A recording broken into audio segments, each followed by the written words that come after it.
they're taking blood pressures and stuff like Yep, that. they're not our programs, but there are other programs like that, correct? Okay, thank you. Sure. Thanks for clarifying. Okay, I guess I'm on, huh?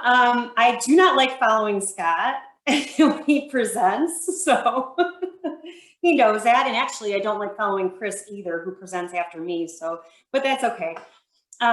Thank you so much for having us today. Really appreciate it. As Scott said, we are a behavioral health organization, Hegira Health. But what I wanted to point out about Hegira is we recently became a certified community behavioral health clinic, also known as a CCBHC. So that's going to be an acronym or term that you're going to hear as we proceed into the future, as Michigan has a lot of now CCBHC providers in the state, which is great. What a CCBHC does is it opens access for individuals who may be underinsured or uninsured, and that's excellent. We have a lot of individuals that come through our doors, for example, that can't get specialty services because of their insurance.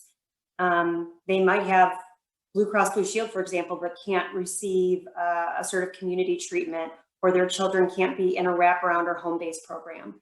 So this funding that we just received in 2020 really allows us the opportunity to get out into the community more and provide more services for people. So Hegira offers 30 programs and services to the community, substance use disorder and mental health, as well as youth prevention, primary care, and then we also operate community outreach for psychiatric emergencies, also known as COPE. So we hold the contract to provide adult crisis services in Wayne County. We also offer crisis residential programs too. So we have 6 locations, those 30 programs and services, and one of our more recent programs that we just developed and received grant funding for is called Pathways for Suicide Prevention. And that's our latest, newest program, really designed to meet people in the community, in the hospital, provide rapid treatment to individuals who are experiencing a suicidal crisis, had one, made an attempt. So we are providing the follow-up service right out of the hospital, which is the highest risk for suicide, 300 times greater risk actually for suicide is right out of an inpatient hospitalization. So we have been providing that service for 6 months, treated 63 people, which doesn't seem like a lot, but in times of COVID and not being able to get the referrals that we really needed, we're doing everything in our power to get out there and get those referrals in the door. So I'm gonna go ahead and share my screen. I don't know if I'll, doesn't matter, right, how many times I've done this. Sometimes I don't do it right. So let's see here. No, that's not right. Sorry, hold on just a minute. Let me do it this way.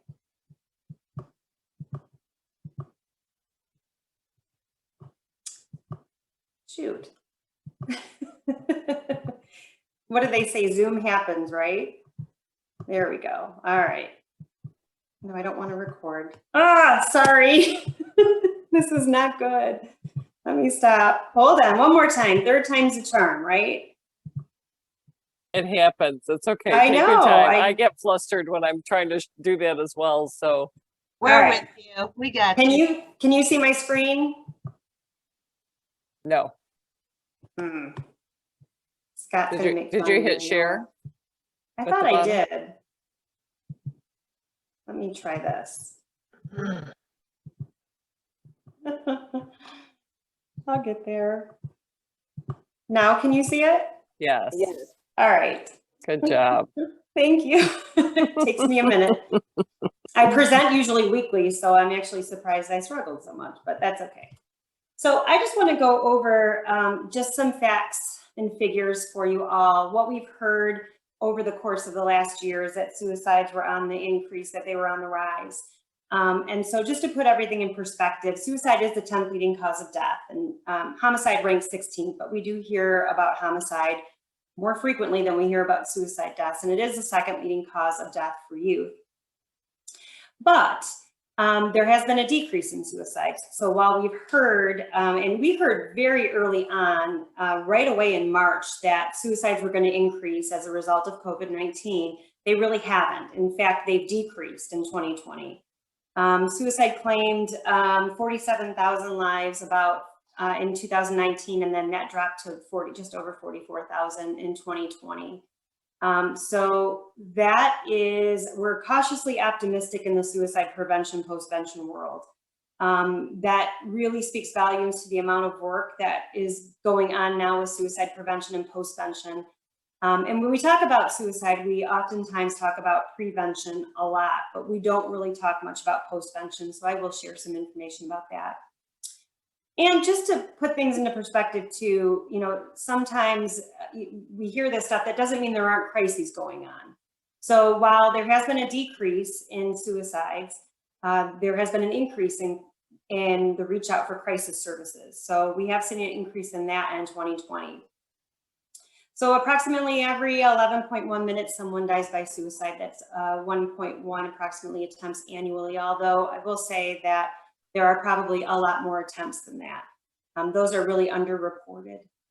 Oftentimes there may be an attempt where somebody wakes up in their home, never goes to the hospital, never reaches out to behavioral health treatment or medical treatment, or they're aborted attempts.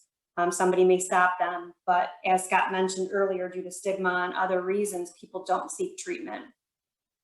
But there has been a 5.6 decrease in the last 3 years, and that's really great news to hear.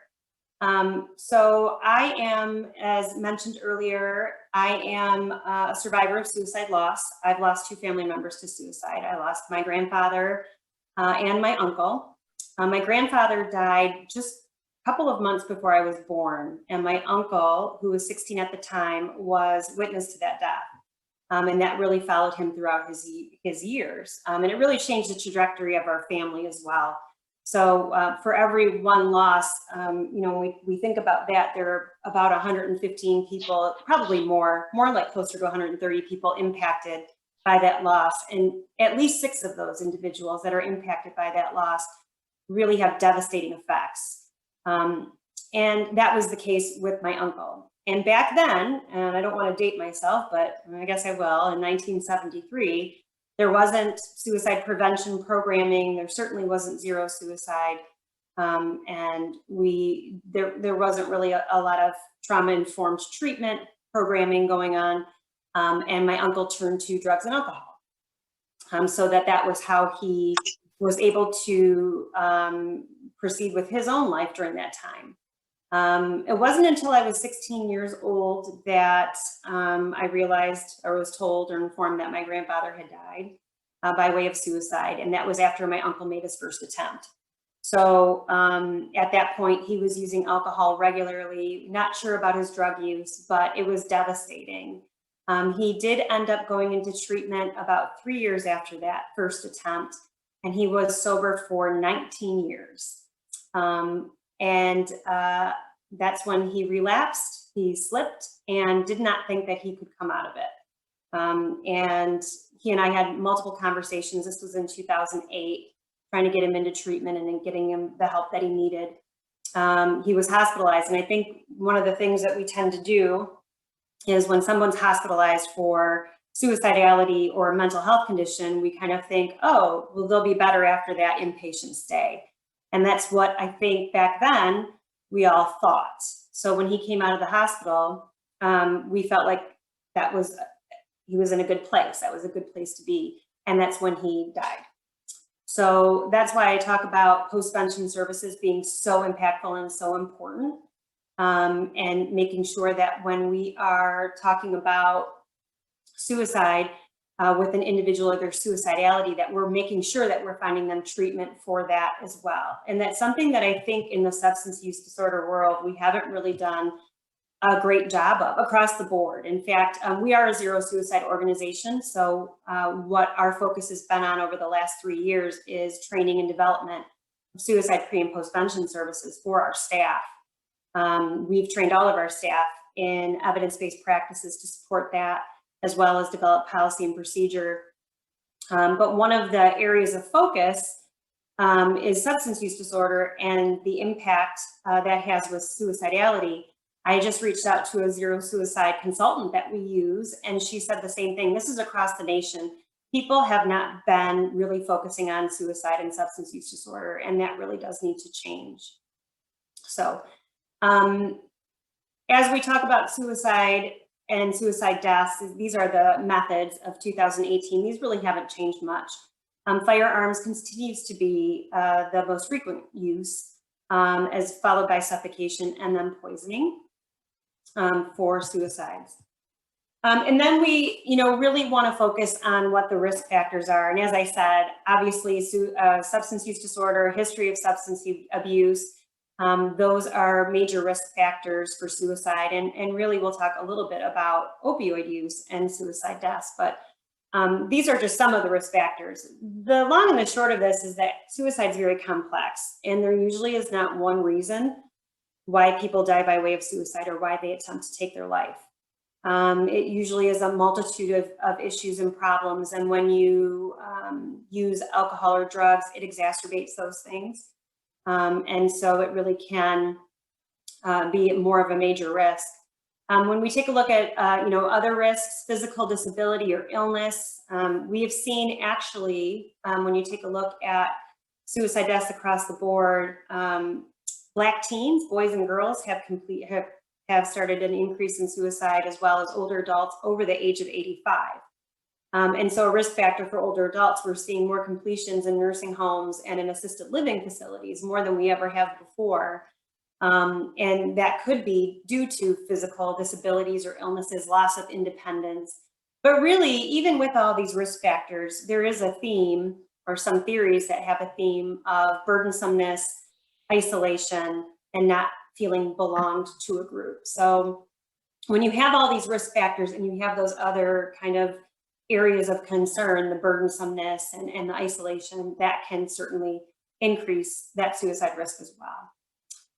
Losing a family member or friend to suicide, and that really is where postvention comes in. After there's a loss of life to suicide, a lot of people don't know what to do. They don't know where to go to get help, to get that support that they need. I know that after my uncle died, I did not know where to go. And there was still, even as a licensed professional counselor, even as somebody who worked in behavioral health, I didn't want to share that information with anybody at that time. And I look back on it and go, oh my gosh, there was so much more to learn about that whole process. I had reached out for grief counseling, but that was all I received. I didn't go to treatment. I didn't seek out treatment for help or anything else. And I think I was only in like a grief support. It wasn't even a group. It was just me with Angela Hospice, who happened to do it. And I think it was just for a couple of weeks. But it took me a year to even really refocus. It was so devastating. A loss of suicide is so incredibly devastating. So, when we have experienced a loss like that, it's like in my opinion, it's like no other death I've ever experienced. And so it took a lot of time to kind of even figure out how to go through that grief cycle. Still go through it today. Every now and again, even when I present, I sometimes get choked up thinking about it. It's just natural. I mean, I think that's just part of being human. That we go through those kinds of things, and I support that. And when we present on suicide education, and I guess I should have said this too, that this can be very triggering to people. Talking about suicide can be triggering. It's important. We have Scott and Chris on the line. You can, of course, message them if you feel the need that you want to talk to somebody. But it can be, devastating. It can sometimes put you right back to where you were in the moment where you found out. So that's why postvention is so important, because it isn't a linear process of grief. It goes in waves, just like I'm sure like all different types of grief do. But anyway, so those are some of the risk factors that we talk about when we talk about suicide and suicide pre and postvention. Talking about substance use disorder and suicide too. So suicide deaths are misclassified oftentimes in medical examiner reports. They're undercounted, especially with opioid use. And that's kind of a scary thought, but I will say that it's underreported, not just because of substance use disorder too, it's underreported in general. There really isn't a standardization in our state reporting. And that really, it really provides challenges. It's a hindrance for the people in the treatment community because we really don't know in our communities then who were suicide deaths, who weren't. And while we get a number here in Wayne County, I think Wayne County does a better job. Oftentimes you see those underreported suicide deaths or misclassified deaths in rural communities. And it's just, that's just a fact. Smaller towns know people and they don't want people to know that someone died by way of suicide, because of the stigma and everything else that goes along with it. So they tend to underreport. Also, medical examiners won't report that it's a suicide death unless they have a clear indication that it was. So that means a suicide note, or what they tend to ask, is, was there a mental health condition? Not everybody who dies by way of suicide has a mental illness. So there's a lot of work that needs to be done in this area. And our state of Michigan, has a Michigan Suicide Prevention Commission now. And this is one of their areas of focus, is data reporting and reporting standard, like a standardization process for this. So very exciting information there. But I think that'll be helpful as we proceed with this process. Suicide deaths involving substances has increased. So in 2017, for example, opioids were involved in more than 40% of suicide deaths. So those who died by way of suicide, there was opioids in their system. And I'll show you a slide in a minute that kind of, well, this was kind of from 2016, but it'll show you the different drugs and alcohol percentages. And the presence of substance use disorder is a high risk. We know this, as I just mentioned before. For opioid use, double the risk for women, and a 30% increase for men. And the greatest risk are those using opioids regular, 75% more likely to make a plan and 2 times more likely to attempt. So, those are eye-opening statistics or facts that we need to do a better job, like I said, in the treatment community addressing these issues too. So this is kind of the study I mentioned. This was from 2018, actually, alcohol and drug use study. You can see that based on this table, that the positivity rate of the alcohol or particular drug in a suicide death. So 40% positive for alcohol, 26.6% for opioids, although they suspect it's closer to 40% now, 30% for benzodiazepines, 6.3% for cocaine, and so on. So, this is so important as we talk about treatment and treatment options and what's going on in that world too. But not only treatment, but also what we need to be doing in the community too. So, of course, the link between opioid use and suicide, and it actually could be, the link between alcohol as well as impulsivity, the inability to make clear choices at that moment, reduced social networks and social circumstances, and it alters the perception of pain as well.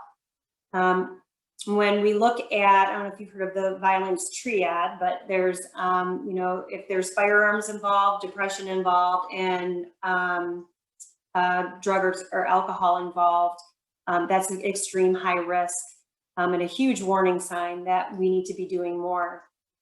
So when we do our gatekeeper trainings, when we talk in the community about suicide prevention and postvention services, we do tend to talk about lethal means and access to lethal means and what that looks like.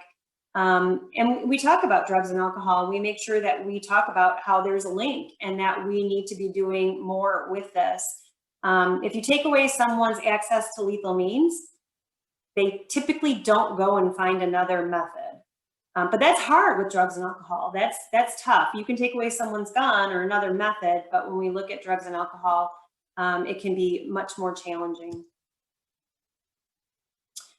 So we talk about suicide warning signs as well when we do our trainings, and I wanted to just show you this visual. You can see that there are a lot of warning signs. Some require immediate assistance. That's when we do tend to either involve crisis services immediately or dial 911. That's when somebody is threatening, has an access to lethal means, and is using substances that requires immediate intervention that we cannot wait for. But as we, training in question, persuade, refer, we talk about these warning signs. Not all of them require a 911 call. So, but it does require thoughtful conversation. And I think that's something that people really tend to shy away from, they're afraid of. And when we talk about gatekeeper training, question, persuade, refer, for example, that's a 3-step evidence-based model that teaches individuals how to talk to somebody who may be suicidal, how to kind of get over that fear, because it can be a very scary subject to talk about. And so one of the things that though we focus on are the different warning signs too for that. Frequently talking about death, feeling like a burden, as I mentioned, isolation, hopelessness. Those are 3 big concerns. Oh, yay, Nicole, QPR, yes, I see that. There's a booklet for it. So, and then when and it's interesting because there's been studies that have come out recently too that talk about, oh, well, different patient populations need different interventions. And really, when it comes to suicide pre and postvention, it doesn't. They don't need different interventions when it comes to questioning them and persuading someone into treatment and then getting them the referrals and the resources that they need, which is a great thing because that means that we can train multiple people from very diverse backgrounds in suicide prevention, and they can help even more individuals. So that's a really positive part of suicide prevention. So where do we start with this? It seems like such a lot to unpack with suicide prevention and postvention. And, as I said, one of Hegira's area of focus has been on training clinicians and non-clinical staff as well.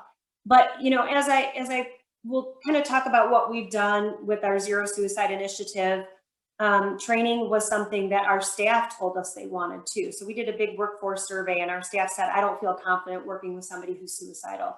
That's a really scary thought. If you think about it, it really kind of made me realize that I did a little bit of digging, I guess. And in our state, in Michigan, clinicians don't need to be trained in suicide prevention. I think it's assumed we get it in our education, right? But we really, and while we do, it really isn't intense. So it really isn't focused on evidence-based practice. I think it's going to probably start to get there. But our clinicians were starting with us, or we would have interns come in and they weren't trained in any of this. We had to really start from scratch. So our focus was training all of our non-clinical staff and our clinicians on suicide pre and postvention, so education. That's what we started with in the Zero Suicide Initiative. And then we made sure that our clinicians were trained in a myriad of things, including safety planning, screening and assessment appropriately. When somebody comes in for an intake, whether that be for substance use disorder or mental health, if they tell you that they're suicidal, we stop everything at that point. Our focus is on that suicidality and making sure that we have a plan in place, a safety plan in place, and we're counseling on access to lethal means. That wasn't really happening before. People would come in and they'd say, yeah, I've had feelings of it. And then we proceed with treatment. And I've read cases where, we've talked about it maybe for a session, and the next session somebody wanted to focus on something else. So we never came back to that suicidality.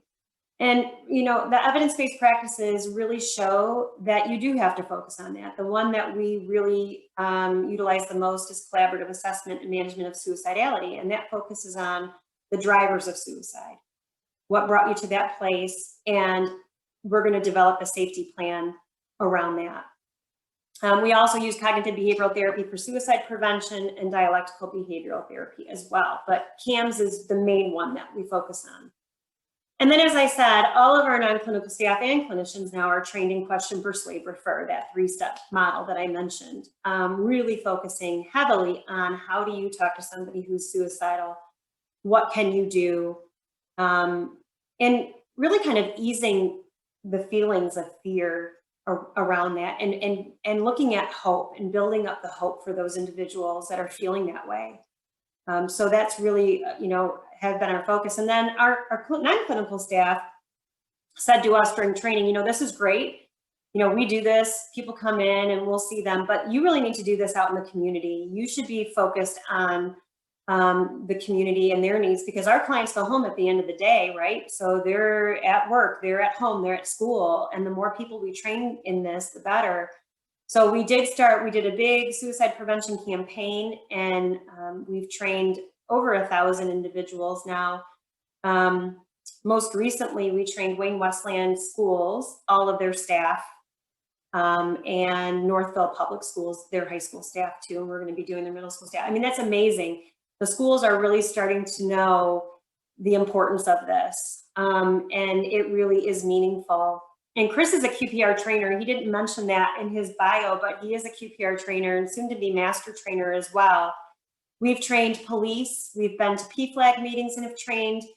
We've trained Livonia Chamber of Commerce. We're out there, Westland Chamber of Commerce. So, and then we did recently in May, as Mental Health Awareness Month, we trained over, I think, 50 individuals to actually become trainers now too in the state. So that's amazing. And it's so needed. It's needed throughout our entire state. Governor Whitmer just declared the third week in May Suicide Prevention Training Week as a result of our efforts. And so we're really excited about that and want to continue that into the future. So, so that's what we're doing. But, you know, to kind of think about this, when you're working with when you're with a loved one or with somebody in the community that you're going to help, we want to just be mindful that we want to make sure we're finding the right fit for that individual for treatment too. And if somebody's feeling suicidal and they're using drugs or alcohol, we want to just make sure that you know where you're referring to. You know, oftentimes we'll do a referral, or people in the community will do a referral thinking that, okay, they're in treatment, so everything's going to be okay.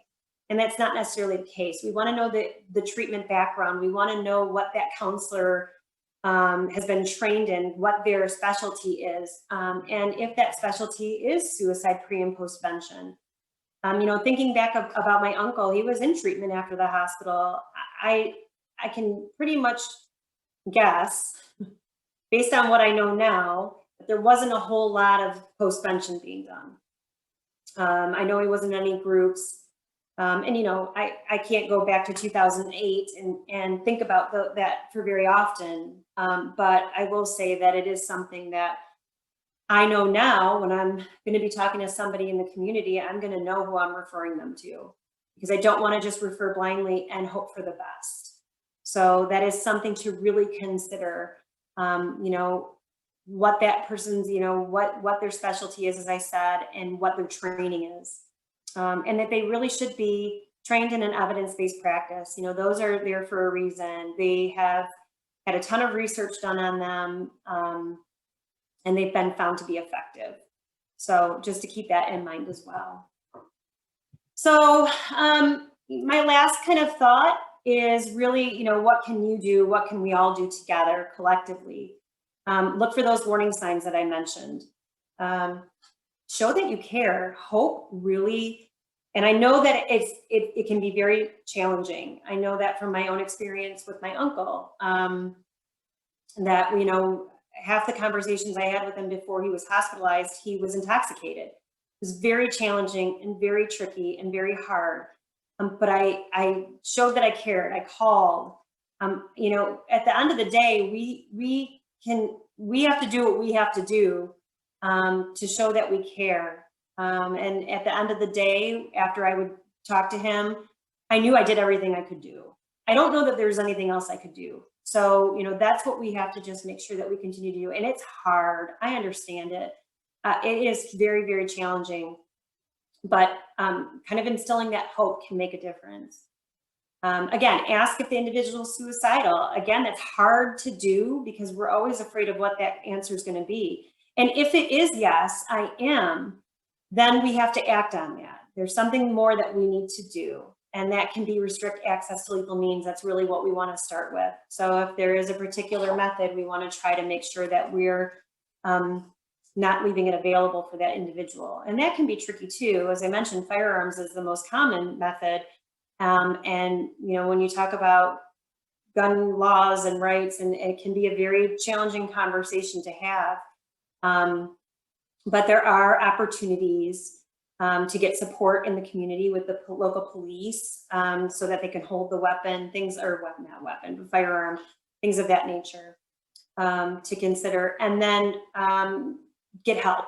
And that's really what I mentioned previously, is that we want to make sure that we're reaching out to get help in the community from providers that really are focused on suicide pre and postvention services.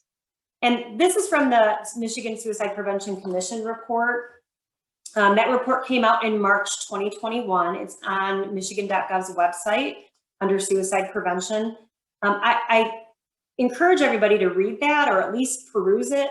It's got a lot of really good information and what the strategy is related to Michigan of reducing suicides in our state. Our state has really taken a proactive approach to this. I'm very pleased to hear what they're doing. I sit in a postvention work group, and they really are trying to standardize programming and evidence-based practices across the treatment community and training. And so that report is kind of long, but it's readable, it's doable. So I do encourage everybody to do that. And I also can send the link if needed.